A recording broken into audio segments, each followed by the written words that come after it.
Pemirsa, terima kasih atas kesetiaan Anda untuk tetap bersama kami di Beranda Nusantara. Sekarang kita lanjut ke informasi berikutnya.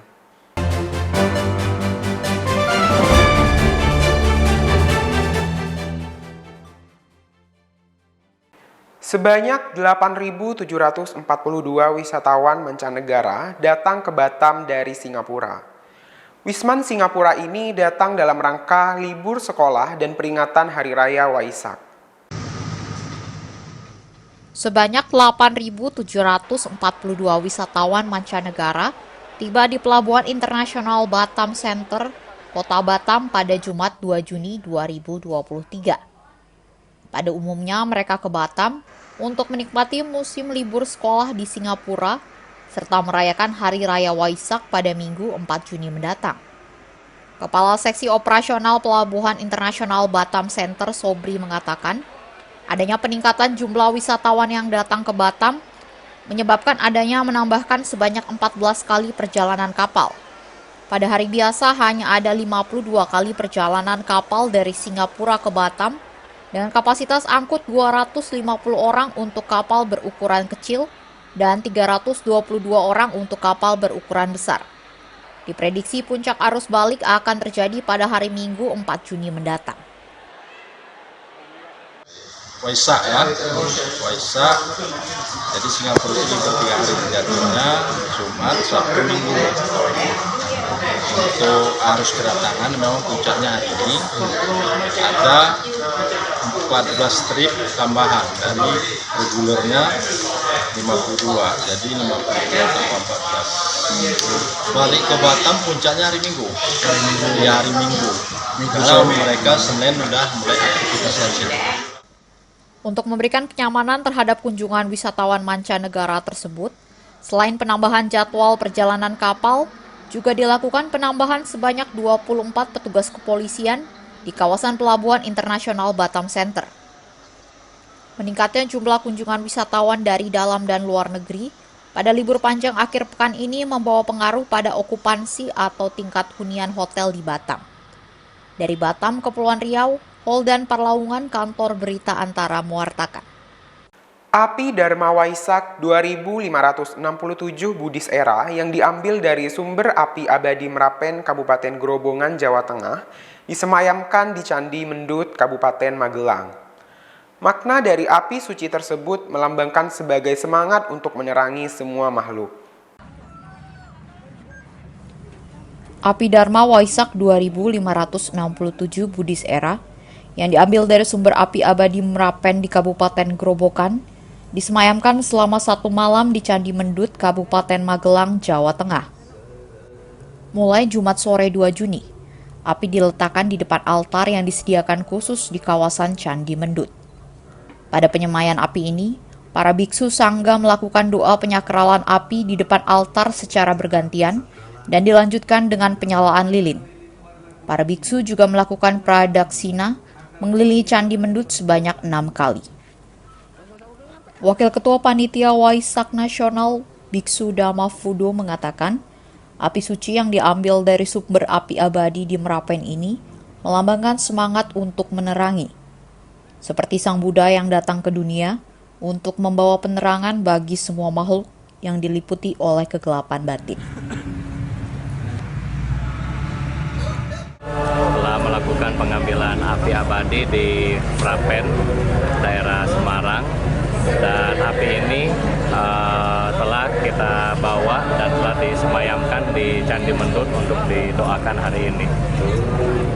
Sebelum digunakan nanti di upacara Waisak pada tanggal 4 nanti.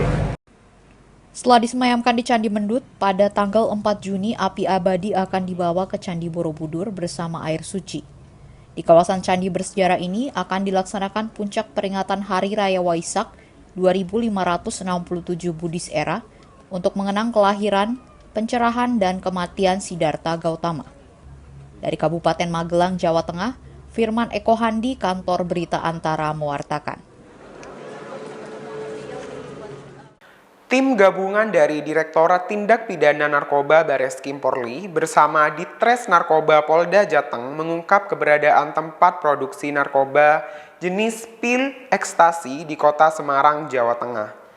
Dalam pengungkapan ini, 2 orang yang berperan sebagai peracik dan pencetak ekstasi diamankan beserta ribuan butir pil ekstasi siap edar, bahan baku dan alat cetak ekstasi. Sebuah rumah di Jalan Kauman Barat 5, Kecamatan Pedurungan, Kota Semarang, Jawa Tengah, Kamis 1 Juni digeledah oleh tim gabungan dari Direktorat Tindak Pidana Narkoba Bareskrim Polri bersama Ditres Narkoba Polda Jawa Tengah. Dari penggeledahan rumah tempat produksi narkoba jenis ekstasi tersebut, petugas mengamankan 2 orang tersangka warga Tanjung Priok, Jakarta yang berperan sebagai peracik bahan baku dan pencetak pil ekstasi. Dari rumah ini petugas juga menyita barang bukti berupa 9.517 butir pil ekstasi, bahan baku ekstasi, hingga alat cetak pil ekstasi. Wakapolda Jawa Tengah Brigadir Jenderal Polisi Abioso Senoaji pada gelar ungkap kasus pabrik ekstasi Jumat 2 Juni mengatakan rumah yang dijadikan pabrik ekstasi ini adalah rumah yang dikontrak sejak April 2023. Sementara kedua tersangka datang ke Semarang pada pertengahan bulan Mei lalu. Menurut Abioso, pengungkapan kasus ini bermula dari laporan Bea dan Cukai tentang kedatangan bahan kimia mencurigakan dari luar negeri yang disamarkan sebagai bahan pewarna. Abioso menegaskan pengungkapan pabrik ekstasi di Kota Semarang ini merupakan satu jaringan dengan pengungkapan serupa yang terjadi di Kabupaten Tangerang, Banten. Diduga kuat, kedua pabrik ekstasi tersebut merupakan jaringan internasional. Dengan ada yang di Banten, kemudian ada pula yang di Semarang, Jawa Tengah, kami sementara ini memiliki sebuah kesimpulan. Ini bukan hanya jaringan di dalam negeri, tapi juga menyangkut jaringan luar negeri. Hal ini dapat dibuktikan atau dikuatkan bahwa alat cetaknya juga didatangkan dari luar negeri. Kemudian bahan-bahannya itu tidak ada yang bisa dibeli di dalam negeri. Semua bahan-bahan yang digunakan untuk dicetak tadi semua didatangkan dari luar negeri. Sekarang justru salah satunya tadi yang jelaskan untuk bahan bakunya mereka menyamarkan pemberitahuannya sebagai pewarna. Karena memang sudah jadi satu rangkaian analisis, maka teman-teman pusat memberikan atensi pada saat pemasukannya di pintu masuk Jawa Tengah, kemudian kita lakukan penelitian bersama. Saat ini pihak kepolisian masih terus mengembangkan penyelidikan ungkap kasus pabrik pil ekstasi ini dengan mencari orang yang menyuruh para tersangka menyuplai alat dan juga bahan baku ekstasi, serta mengontrak rumah yang dijadikan tempat produksi ekstasi. Atas kasus ini, tersangka dijerat dengan Undang-Undang Nomor 35 Tahun 2009 tentang narkotika dan terancam hukuman seumur hidup atau maksimal hukuman mati. Dari Semarang, Jawa Tengah, Suryo Wicaksono, Kantor Berita Antara, mewartakan. Polrestabes Bandung menerapkan pola pengaturan lalu lintas di jalur menuju objek wisata Lembang untuk mengurangi kepadatan kendaraan pada libur nasional Hari Lahir Pancasila dan cuti bersama Waisak. Pengaturan jalur lalu lintas berupa satu arah dan buka tutup jalan diterapkan secara situasional saat jalur utama Bandung-Lembang terjadi antrean panjang.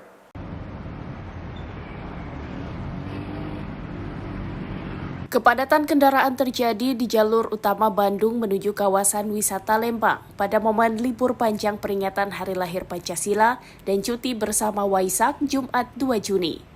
Antrean kendaraan terjadi mulai dari kawasan Setiabudi, tepatnya di depan kampus Universitas Pendidikan Indonesia atau UPI, hingga sekitar Terminal Ledeng. Mayoritas kendaraan didominasi oleh roda 4 berplat nomor luar kota Bandung yang hendak menghabiskan libur di sejumlah objek wisata Lembang. Untuk mengurai kepadatan, jajaran Kepolisian Satuan Lalu Lintas Polrestabes Bandung menerapkan pola buka tutup jalan. Pola itu diberlakukan di Simpang Ledeng Sersan Bajuri karena ekor antrean kendaraan telah mencapai 1 km. Jika volume kendaraan yang berasal dari arah barat atau arah kota Bandung terus meningkat, Petugas berkoordinasi dengan anggota Polresta Cimahi akan mengarahkan kendaraan menuju jalan alternatif Sersan Bajuri hingga tembus di wilayah Parongpong, Lembang. Mulai kemarin hari Kamis, begitu libur panjang sudah mulai ada peningkatan, terutama dari arah Kota Bandung ke Lembang. Kalau jalan alternatif itu kita lihat situasi dan kondisi, karena kita orang Polres Cimahi itu melakukan one way. Kalau memang di one way sudah tidak cukup, kita alternatif kita alihkan ke San Bajuri. Berdasarkan data Jasa Marga, sejumlah kendaraan yang memasuki Kota Bandung melalui pintu tol Paster telah mencapai 47.000 kendaraan. Selain di jalur menuju objek wisata Lembang, ratusan personel Satlantas Polrestabes Bandung juga ditempatkan di titik-titik keramaian yang kerap padat, seperti Jalan Asia Afrika, Braga, Dago, serta Pasir Kaliki, Paster. Dari Bandung, Jawa Barat, Mardiansyah Al-Afghani, Kantor Berita Antara mewartakan. Pemerintah pusat melalui Kementerian Agama menambah kuota haji untuk Provinsi Aceh sebanyak 115 orang. Sehingga jumlah jemaah calon haji dari Aceh yang terjadwal berangkat ke Tanah Suci menjadi 4.458 orang. Kepala Seksi Haji Kementerian Agama Kabupaten Kota mulai menghubungi nama-nama jemaah calon haji yang masuk dalam daftar kuota tambahan tersebut. Pemerintah pusat menambah kuota haji untuk Provinsi Aceh sebanyak 115 orang, sehingga jumlah jemaah calon haji dari Aceh yang bakal berangkat ke Tanah Suci menjadi 4.458 orang. Penambahan kuota haji itu juga ikut menambah jumlah kloter jemaah haji Aceh dari semula 12 kini menjadi 13 kloter. Kepala Seksi Haji Kementerian Agama Kabupaten Kota di Aceh mulai menghubungi nama-nama jemaah calon haji yang masuk dalam daftar kuota tambahan tersebut. Ketua Petugas Penyelenggara Ibadah Haji atau KPPIH Indonesia Embarkasi Aceh, Azhari mengatakan saat ini masih menunggu keputusan Direktur Jenderal Penyelenggara Haji dan Umroh terkait petunjuk teknis pelunasan biaya perjalanan ibadah haji atau BPIH. Jadi kita minta kasih haji atau petugas kabupaten untuk menghubungi nama-nama yang sudah tersebut itu. Kalau mereka tidak mau nanti buat pernyataan. Nah, misalnya saya tidak siap tahun ini buat pernyataan. Kita tidak mendorong jemaah. Ini adalah peluang terbaik karena kalau Aceh daftar tunggu hari ini sudah 31 tahun. Yang sudah mendaftar kalau daftar sekarang itu 31 tahun. Ini kan rahmat dengan tambahan 8.000 Aceh dapat 115. Untuk kuota tambahan jemaah calon haji Aceh nantinya kemungkinan digabung dengan jemaah haji kuota tambahan dari provinsi lain.